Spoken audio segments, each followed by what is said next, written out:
The carnival attracted a record number of competitors from New South Wales and Queensland at the two locations, the Gunnedah Showground and the Khyber property. Khyber was a special attraction because it was the birthplace of Khyber TikTok, the horse ridden by gold medalist Matt Ryan at Barcelona. Matt made a special appearance at the property, joining in the end of competition celebrations with the other riders. But this isn't where the Olympic experience ends. Mrs Heim, who bred Khyber TikTok, was the first female rider to ride for Australia overseas, and she rode in the 1964 Tokyo Olympics in the show jumping team. Organisers were pleased with the standard of riding at the horse trials and are equally happy with the renewed interest in equestrian sports, no doubt due to Australia's success at Barcelona. It is an increasingly popular sport anyway, but I think it'll give it a really big lift.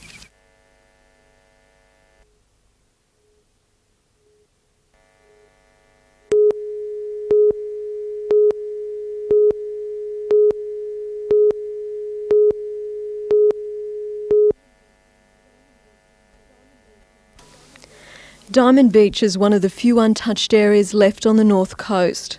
For this reason, Greater Taree City Council and a local action group are against sand mining in the area. It's a very special area. There are very few areas like it left along the coast. 60% of the coastline has been previously mined, and we feel it's of far greater economic benefit to this community left in its present state.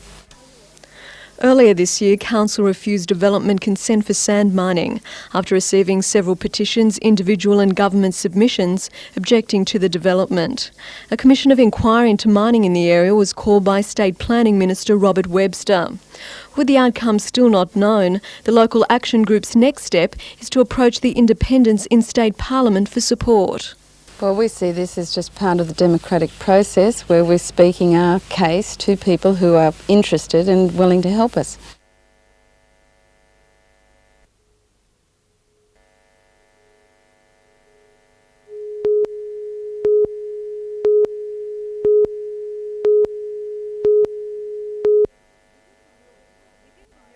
If ingenuity is measured by originality, Gerard Hollis and his co-workers are geniuses. The result of their inspiration, a portable dog loo.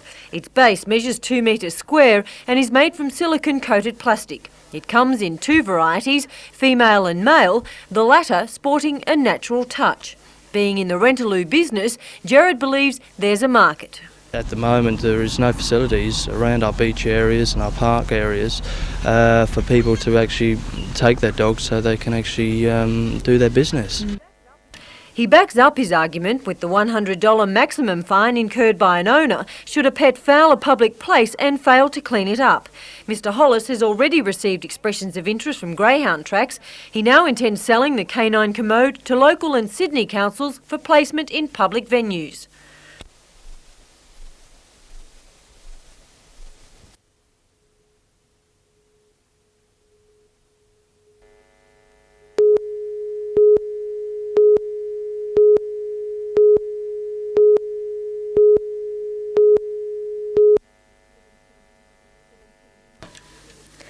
"17 tyres, 3 chains, a wheel and several spokes and 31,800 kilometres later, Martin Prestige cycled into Cropper Creek.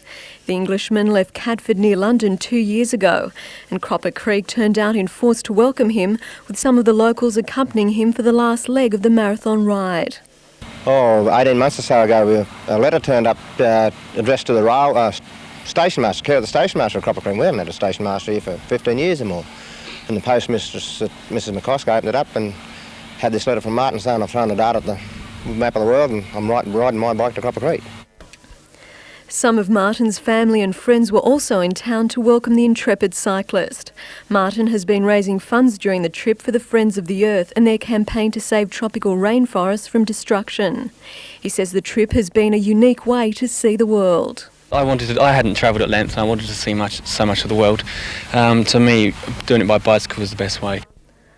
Martin will now have a 6-week break before setting off on his bike to ride back to England, via New Zealand, China and the United States. And this Englishman says he isn't really mad. Mad Dog's an Englishman. I think I must be to have done the last bit today and yesterday with one broken wrist, which happened yesterday on a crash on the road out of Inglewood. No, I'm not mad. I'm just living life to the full.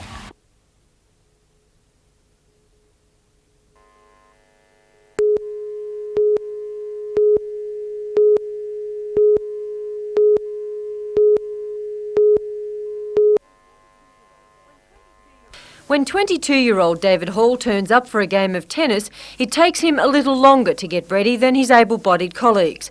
But once on the court, his determination is surpassed by none. David's been playing tennis since the age of 10, not always in a chair. 4 years ago, David was hit by a car. While in hospital, his legs became infected and had to be amputated. But his love of tennis never died. Once ready to face society again, David pitted his raw talent against the world's best wheelchair player. I got 5 games off this guy and I thought, well, with no practice, and I was in a real heap of a wheelchair, I thought, well, if I can, practice at this and get a decent chair, and I can really give this a nudge.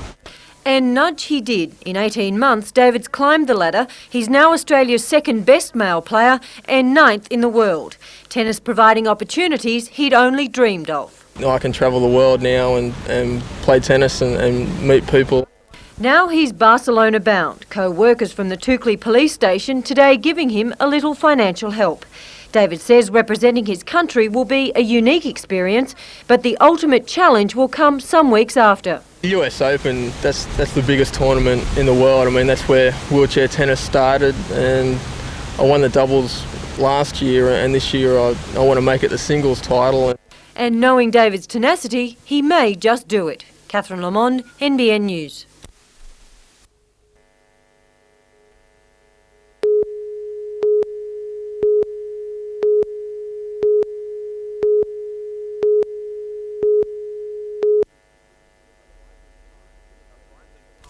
A frightening time for the 7-member crew of the 15-metre sail training ship Captain Bligh when it began taking water in heavy seas off Terrigal this afternoon. The vessel was located by the Westpac rescue helicopter, buffeted by 30-knot winds, whipping seas up to more than 4 metres.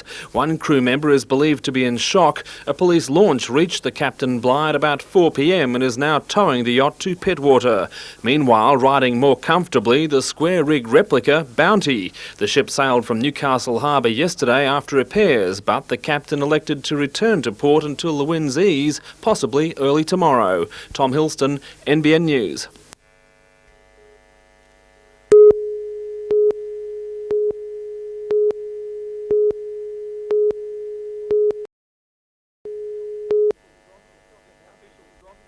Officials dropped the shock announcement at a meeting at the Newcastle League's headquarters late this afternoon.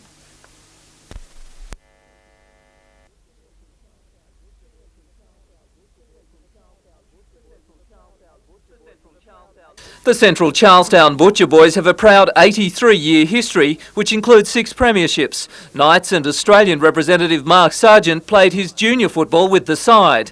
The club says a drop in $30,000 worth of sponsorships, including the major sponsor Brambles, makes it impossible to continue next year. Crowd numbers have slipped away to just 500 or 600 per home game. President Trevor Brownlee says his club isn't the only one doing it tough.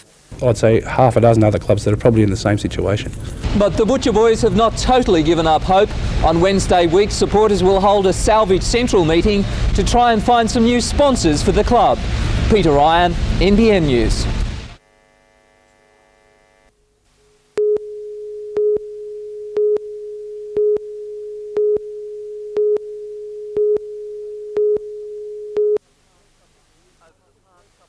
Over the past couple of years, the Public Works Department has monitored the deterioration of the wharf. It was built in the late 60s. Since then, it has fallen victim of harsh weather conditions, as well as being constantly rammed by fishing trawlers. The superstructure above the waterline is being eroded by a combination of sulfates and chlorides. The structure that services up to 40 fishing trawlers a week will cost more than $200,000 to replace. The money will come from the government under funds to assist primary producers, and the Department of Public Works is expected to call for tenders for the 30-week operation within a month. The reconstruction will be done in 2 phases to avoid interruption to the local fishing industry. The new wharf will have tighter and denser concrete to cover the reinforcements, topped with precast and pre-stressed decking to prevent history repeating itself.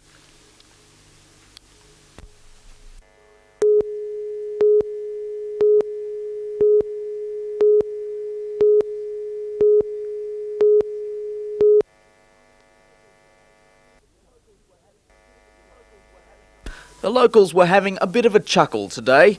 See, they knew day 2 of the Enduro would take riders up Tumbleby Mountain just outside Cessnock. And when we arrived, we soon found out the reason for all the mirth.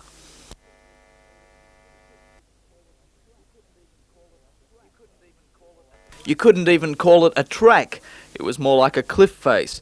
And just when the riders were breathing sighs of relief, they had to go down the other side.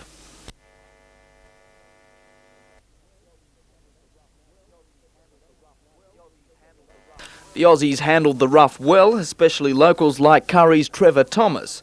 At the bottom of Tumbleby, a checkpoint, ensuring that no rider took an easy way out. The rugged terrain did not deter spectators, who clambered up to cheer on their countrymen. I drive 15 years ago by myself. Cessnock's population has swelled by 2,500. You can't get a motel room for love nor money. And the local businesses, well, they can barely refrain from rubbing their hands together. Well, it's been exceptionally good. We've had a bumper crowd. We've been chock-a-block every day. Just large crowds, plenty of people. Yeah, how are your beer sales going? They're up, way. The local auto accessories place has spent a year gearing up for this Enduro. During the 6 days, it will stay open from 8 in the morning until midnight. Just physically, most people didn't realise what was going to happen. Like you put 400 motorcycles in one spot, 4 people with one each motorcycle, you're talking 1,600 people in an area, yeah, which is minimums. So it's a lot of people and a lot of gear. Italy leads the Enduro, with Sweden second and Czechoslovakia third. Australia is ranked 7th. Tomorrow, riders will spend 7 hours in the saddle on the Enduro's longest day.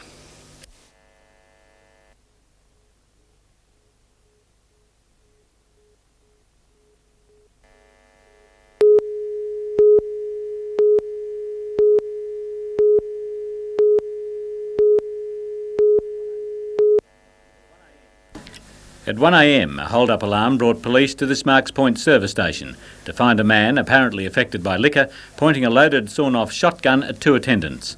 Around the man's waist, an ammunition belt full of extra shells.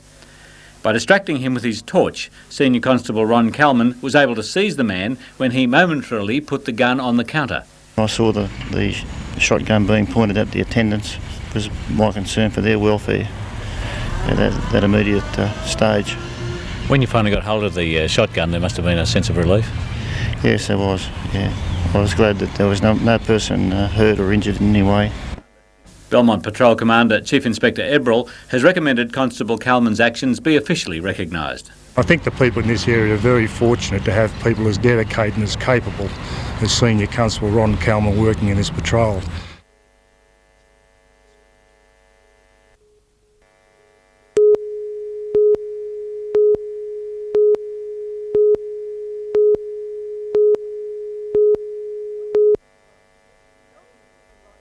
Health Minister Ron Phillips today officially opened Wallsend as a site for community health services.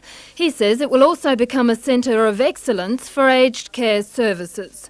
Outside the building there were security guards and a few demonstrators who quietly registered their protest. When the Health Minister made the decision last August to close Wallsend Hospital, he hadn't actually seen the place. Today, he agreed to the picketers' request that he inspect the wards that have stood idle for a year. Local Labor politicians weren't allowed to take part in the inspection, although the Minister announced that 24 new beds will be opened in Newcastle, 14 at the Mater and 10 at Belmont. Local MPs say that's not enough. The Minister later inspected the hospice at the Mater. He's guaranteed $2.7 million per annum for the project, and $1.8 million has been set aside for cardiac surgery at the John Hunter.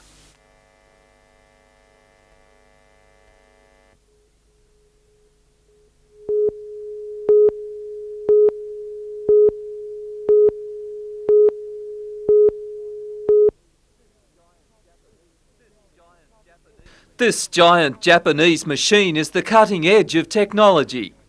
The federal government's saying to us, you've got to increase productivity, you've got to become a clever country. You can't get much more clever than state of the art, first in Australia. Griffiths Computerised Engineering imported the machine to cut and drill metal, creating threads, special curves, any type of opening. At a cost of more than $200,000, it's a financial risk, but compared to the older machines, it's twice as fast, plus has potential to work on much bigger jobs. Griffiths says it means job security for their 14 employees and hopefully new markets for the company.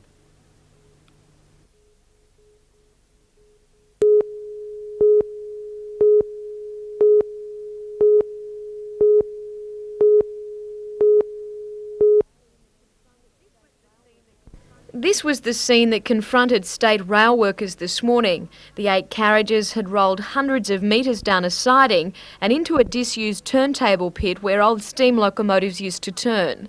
Only the front carriage was damaged, buckled in the middle by the impact. State Rail is conducting its own investigation to determine if the brakes were faulty, but police suspect vandals may have let the brakes off. It took several hours and more than one attempt to get the carriage back on the rails. The train is used for the peak hour run between the Central Coast and Sydney, but services haven't been disrupted. If it can't be repaired, the $1.5 million car will have to be scrapped.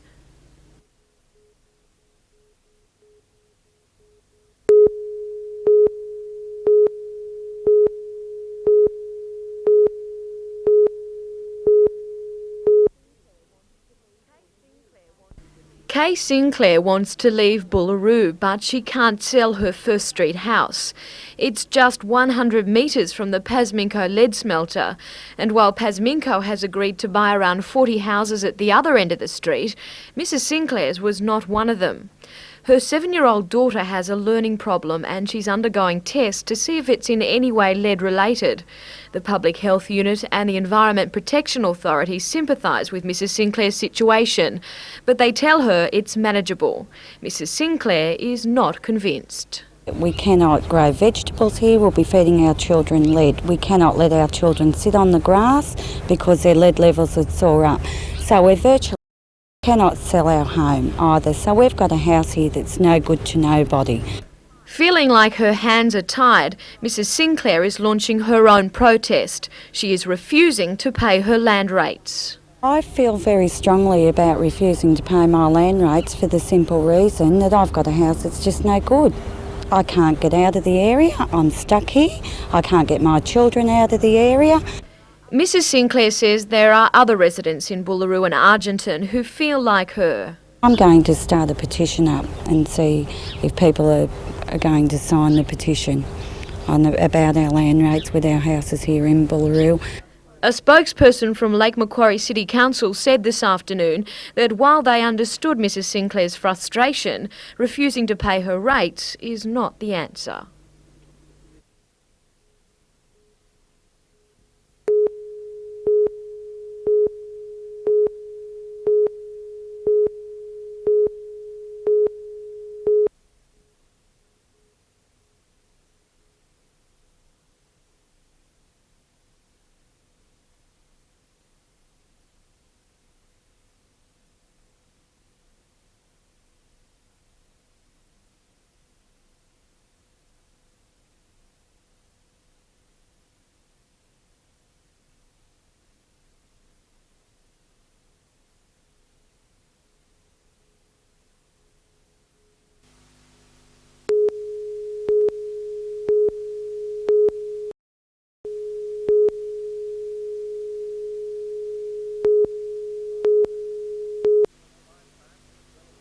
Five classes as well as the Junior and Open Teams events have been contested over 6 days. The terrain's something new to the Europeans, but they continue to reign supreme over all comers.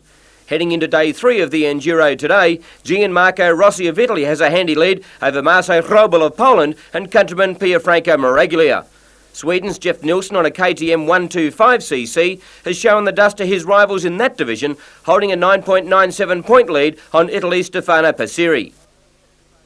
In the highly competitive 250cc class, all-time enduro legend Paul Edmondson from Great Britain on a Husqvarna has been in sensational form, but he will need to hold that to outlast a hungry pack headed by Giorgio Grasso of Italy riding a Kawasaki and his fellow countryman Paolo Pellegra aboard a Yamaha. The gap between first and third only 7.56 points.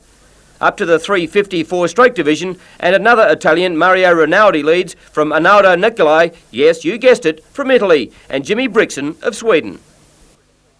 And it's no wonder Italy leads the teams event. Two of their riders, Giovanni Sala and Fabio Parioli, head the 500cc and 500 four-stroke classes respectively. Italy lead the team's trophy from Sweden and Czechoslovakia, with Australia improving its position to 5th overall.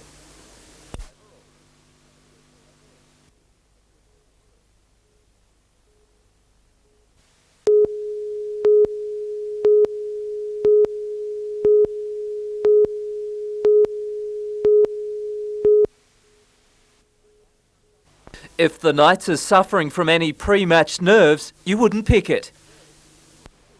A team photo of the side of 92 and countdown to Sunday's clash at Marathon Stadium with the Canberra Raiders, and a chance to make the semis for the first time in the club's 5-year crusade. We've had a good preparation. There's nothing to stop us from winning on Sunday. The last clash between the Raiders and the Knights went so close, Newcastle losing 26-20. Big second rower Paul Marquardt making that embarrassing spill over the line. This time the Knights are promising a better result. For Chief Paul Harrigan, the game rates with his state of origin and test caps. I just hope that I put in the best performance I can, and I'm sure I will, and we take the money and create a bit of history. The Raiders have been running hot and cold in recent weeks, thrashing the Gold Coast and Illawarra but losing to Cronulla. Playmaker Phil Blake is out with a shoulder injury. The Knights have closed shop, calling for a media blackout before the clash. Coach Waite trying to ease any pressure on his side. The end of last year wasn't great for us, and we sat down in September last year and planned what we wanted to achieve this year, and we're one win away from doing that in all three grades. Peter Ryan, NBN News.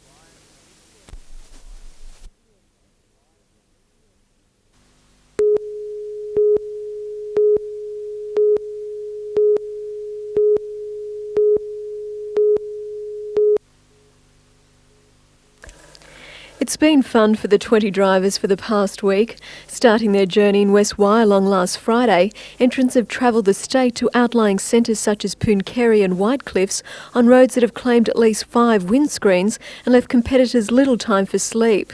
It was all in the name of charity. The group hopes to raise more than $50,000 for the Kidney Foundation through entry fees, raffles and wine auctions, and at the same time raising community awareness about kidney disease. Our main role is to raise funds for research and to educate the community on the matters relating to kidney disease. Testimony that kidney disease sufferers can still live an active life. A patient competed in the rally. Mick Hazel of Wollongong was giving the other drivers a run for their money till the outback roads took their toll on his dialysis machine. He was admitted to Tamworth Base Hospital for treatment. His message, I think, the message he's trying to get across is that, okay, he's on dialysis, which is a bit of a trial, but you can't let that conquer your life. You've got to get out there and make the best of what you can.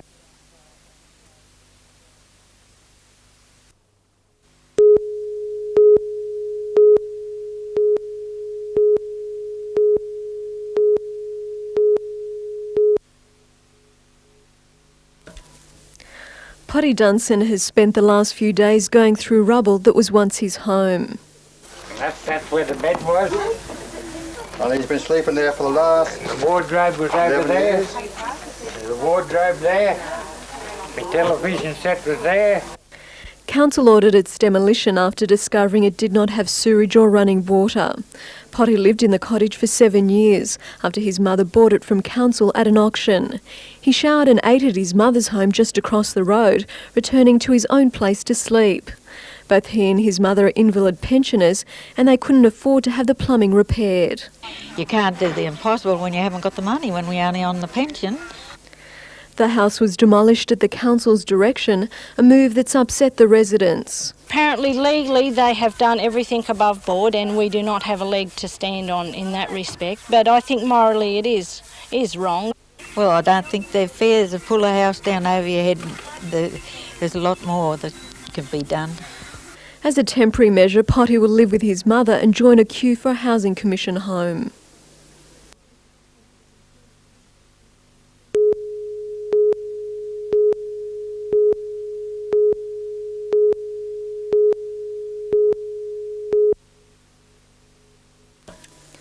Gas was being decanted from a storage tank into a cylinder near a forklift when a fire was sparked by an electric motor on the bottling line at 8 o'clock this morning. A safety valve ignited, sending flames shooting into the air at the Calais Estates winery. A concrete wall shielded 6 workers on a bottling line from the fierce heat. The workers were hastily evacuated. Quick action by 3 bushfire tankers and the Cessnock Brigade brought the fire under control in 20 minutes. Winery owner Colin Peterson was relieved no one was burned. At the moment we've lost no wine. It's mainly been damage to our restaurant and our bottling line. So actually we've had no damage to the wine itself, thank goodness. The winery itself escaped the flames, but the fire caused structural damage to the restaurant section, which could be closed for a number of weeks. 200 wooden pallets were also destroyed. Damage is estimated about $100,000. At Singleton last night, the winery received a trophy for the best white and 22 medals for its 31 entries in this week's Hunter Valley Wine Show. Last night's prizes were saved from the spoils of today's fire.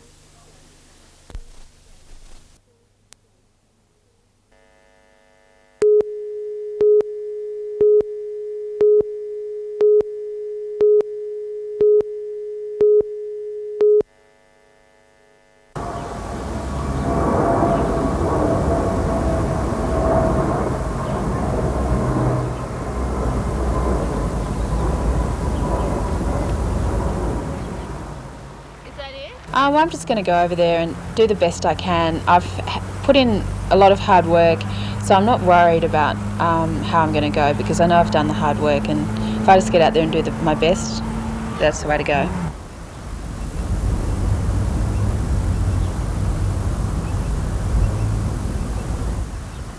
It'll be very tough. The Canadians will be very hard to beat. The course is one of the toughest around, and as well the Australian girls I think are going to be one of the strongest teams there.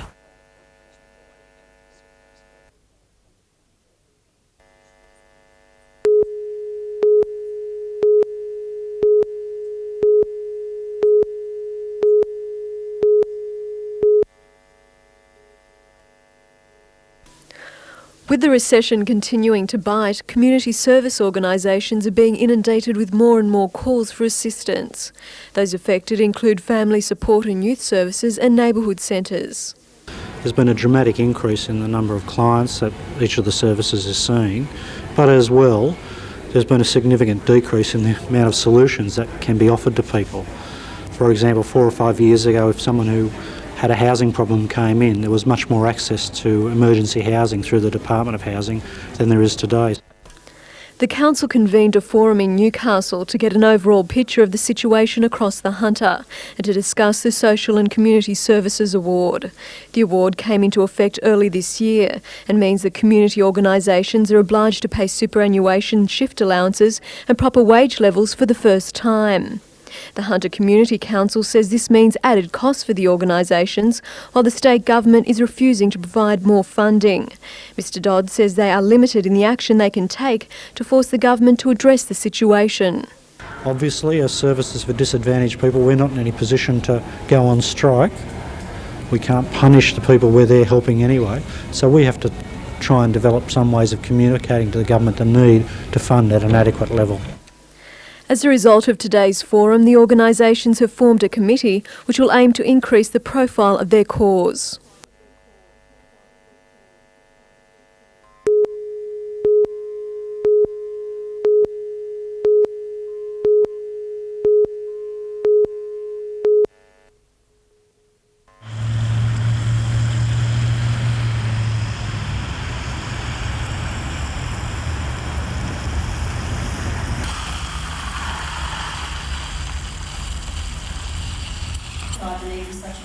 facility, and once having identified that need, work tirelessly to make sure that it will just remain a plan on business. For their contribution, the hard work. When people in public life are arguing and fighting and there's confrontation and division, largely I think because the survey showed that that's...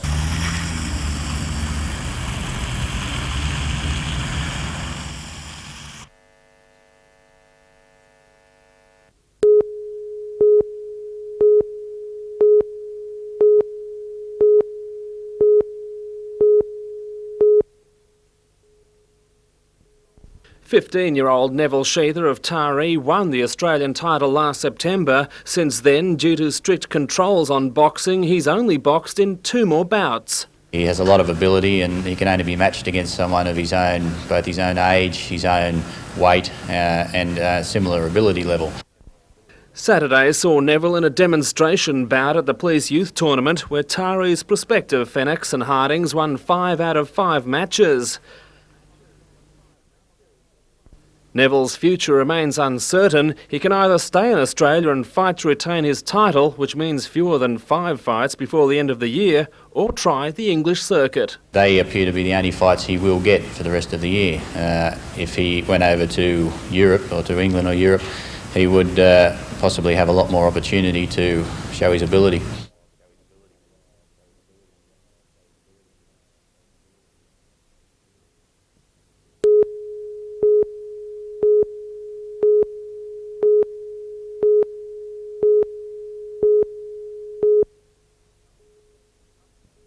Some say she's over the hill. Truth be known, she's been over a few. She's been chased in Nepal, had accidents in Asia. Charlotte admits she's an incongruous sight on her cycling odyssey. Old lady with a helmet on, and Nike supplies my clothes, and I don't like them very... Oh no, yes, I like them all right. They're comfortable, but I would dress a little more simply, maybe for my age. Charlotte's on a mission with a message for the elderly. Stay healthy, ease the strain on public health. Hers is an emphatic example. Pedal pushing around the globe, bravely doing battle with hostile terrain and some hostile people. What is that for? Well, I've carried it for a long time, and the first time I used it the other night when somebody got drunk and came in to visit me at 2 o'clock in the morning, and it worked. It kind of woke him up a little. But she hasn't been totally alone while hard-nosing the Pacific Highway.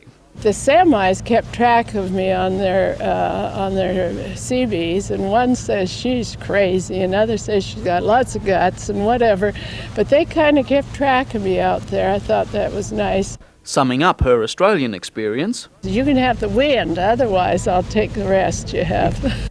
Anthony Griffiths, NBN News.